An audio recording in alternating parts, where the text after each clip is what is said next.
Hello, American Literature 1. I don't know why today my camera is not focusing on my face, but I do promise it is still me. You can hear my voice. You recognize that, right? So I am still here. This is still the same teacher and still American Literature 1. So let's talk. I'm going to share my screen with you. Just right off the bat, I want to remind everybody that we only have a few more authors left to read this semester. We're still in the we're going to finish this semester out with transcendentalism. So we do have Emily Dickinson at the end. It's kind of hard to know where to put her, to be honest. And this is something, if you choose to write about Emily Dickinson, you can certainly comment on. We do and sometimes we put her in American Lit 1, sometimes we put her in American Lit 2. So other times we put her in a little bit in both. I've chosen to put her in at the very end of American Lit 1. But other than that, we're working with transcendentalists.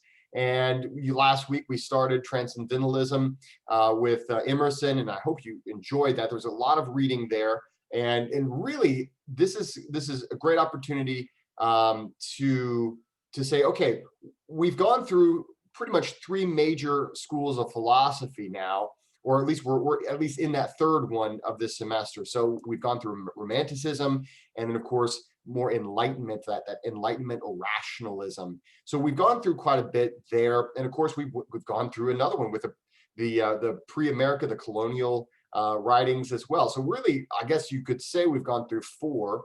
And so you get to start to say, okay, what is the one? What are the authors? What's resonating with me? What do I feel like is the most pertinent to people in the modern world? And of course, it's not like you have to say the other ones are not, but you could say, where is my focus? What interest do I have? And the reason for that, I'm going to just kind of give you an idea. First of all, we have those two author reports that I mentioned before, and the author reports are pretty straightforward. All you need to do is choose two authors, and you're going to write an essay over two different authors. So, author report 1, author report 2, both of them are worth 10% of the grade. And it's very cut and dry. It's a very simple assignment. So like it says here, over the course of the semester, you should choose two authors to write a 2 to 4 page essay over. So you're going to write two 2 to 4 page essays. Your essay should include the author's life or a discussion. So definitely give me the history of the person. Tell about, and of course, this is stuff that you can find in the book, or you can do your own research on the internet. You'll need to explain the pervasive philosophy of this person's time. Is this person someone who was writing during the Romantic period, or during the Transcendental period, or the pre-colonial or colonial period? What period of time? What were the thoughts? What was the dominating philosophy of the time? And how does this author reflect that philosophy? Or maybe not. Maybe this author happens to be someone who is writing during the specific time, but didn't fit into that philosophy. Okay, explain why you feel that way. Why is it that this person doesn't necessarily fit? And of course, you don't have to, with these two reports, you don't have to use outside criticism. You don't have to use secondary sources. You can just use primary sources.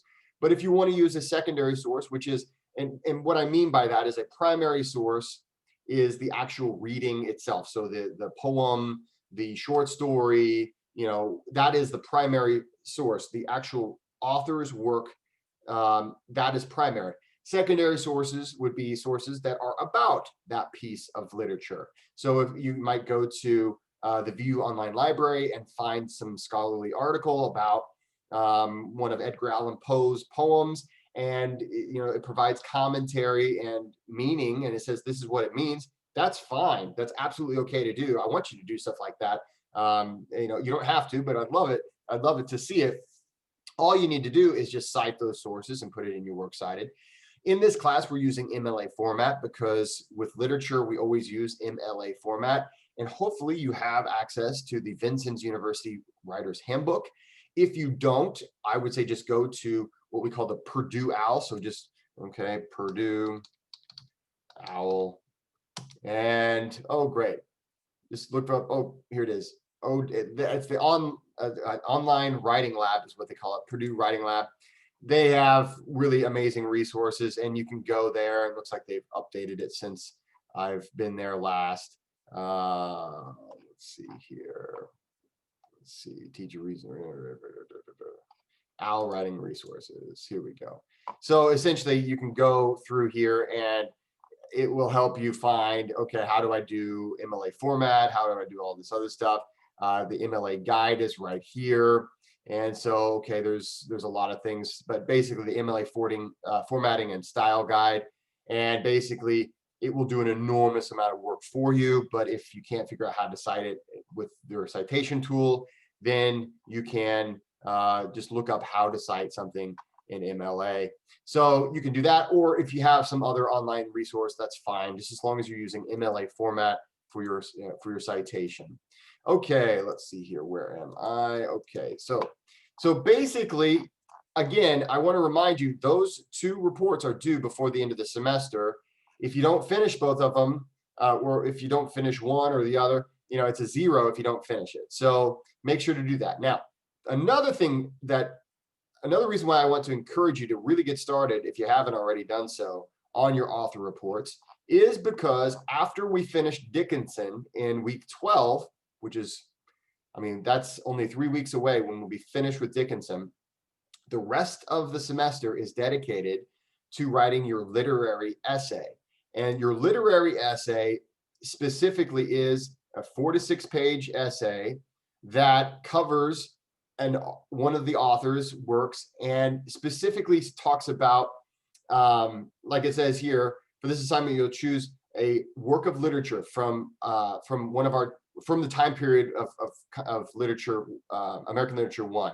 So it's going to focus more on the specific piece of literature as opposed to the author. But you will still need to discuss who the author is, the time period, the philosophy, and you can use a lot of your essay from your author report. You can use a lot of that to help you in this literary essay. The literary essay is worth 20% of your semester grade. So it says in your essay you must introduce the author. Okay, great. If you've done your author report, you've already got a lot of that done. You explain the significance of the author and his or her literature. Oh, great. That's stuff you're going to do in the author report. Provide historical context for the specific work of literature that you'll focus on in your essay. Now that's going to be different, right? So that's going to be, you're going to say, okay, now Edgar Allan Poe, A Cask of Amontillado is what I'm going to focus on. And so that starts a whole new part of your essay. But the nice thing is your author report gets you the first 2 things should be completed, with that author report. So if you think ahead, you can really give yourself a great boost. And then of course you can read the rest of the assignment. I will be covering it more in week 13 whenever the assignment is given, but essentially that's what we're looking at. And of course, I think the assignment sheet says basically the same thing. Yeah, it says the same thing. So, but basically that is what we're looking at. Right. And so for this week, let's see what we're going to read. For this week, we're still in Transcendentalism. We're going to read Thoreau and Frederick Douglass. So this is getting to be a part of the Transcendentalist movement whenever really it starts to affect how we look at politics, how we look at the government's role in the rights of a human. And really it gets interesting. And this is Thoreau and is one of the most used and most referenced author when it comes to social movements. Any kind of a social movement that calls on the rights of an individual, we always think about Thoreau. And so I'm going to let you read Resistance to Civil Government, and this is one of his most cited works. Of course, Frederick Douglass was also during this time, and obviously we understand what he was writing for. So we're going through a time in American history as we get into this week 10, the 2 authors we're going to read. We're going through a time in American history when we're calling for major social change. And there's huge changes about to happen in this country. And of course, it leads to this big civil war. And then, of course, whenever we get to Whitman, we're going to actually talk about a guy that, saw the terrors and struggles and awfulness of the Civil War firsthand. And we'll talk a little bit more about that next week. And of course, Dickinson, we just don't know where to put her, but she's definitely a huge part of American literature. So we can't not cover her. So we're going to cover quite a few of her poems. Look at those titles of those poems there. That's literally we've given titles to these, but literally she just numbered them. So, but anyway, this week, what I want you to focus on Thoreau and Frederick Douglass. Focus on your author reports. Okay, I really want to stress that now is the time to work on your author reports. And the thing that I would do for the smart student is take a look at the literary essay and say, okay, I know I'm going to have to do this anyway, and I know an enormous amount of my grade is in the balance here. So let's work smarter, not harder. I'm a big fan of that. I'm a big fan of working hard, but also smart at the same time. And you can really make your life easier if you decide right now, okay, what will I do my literary essay on? I'm going to figure that out so that I can work on my author report, so I get really in depth with this author that I'm going to use. Maybe you're not 100% sure. Maybe you've got 2 different favorites from this semester. Great, do your author reports, and then based off of your research, which one do I think I can write the better essay on? Which one do I think I understand better? Which one do I think I can explicate better? And that's going to be what I would recommend to do your literary essay on. So get to work on that. Again, just like every other week with week 10, I have a video I'd like you to watch.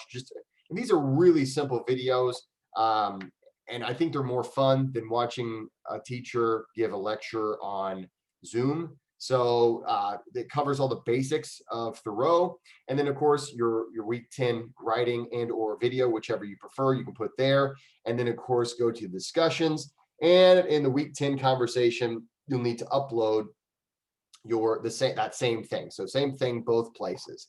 If you guys are falling behind, or if you have any questions for me, don't forget that I do have office hours that I'm just always sitting here in front of my desk. So 8 a.m. to 9 a.m. Monday, Wednesday, Friday, and then 2 p.m. to 3 p.m. Tuesdays and Thursdays. Or if you just need to get a hold of me, of course, email me. I'm always checking my email, all throughout the day, and I'd be happy to talk to you. So don't wait until things are too late. Don't wait until you've gotten far behind. Just let me know. I am rooting for you. I am cheering you on. I wish we could have this class in person because it's so much more fun to do it in person. But it is what it is. So get to work, start your readings. If you have any questions, let me know. Again, make sure to work on those author reports. It's really important. All right, guys, have a great week. And if you need anything, just let me know.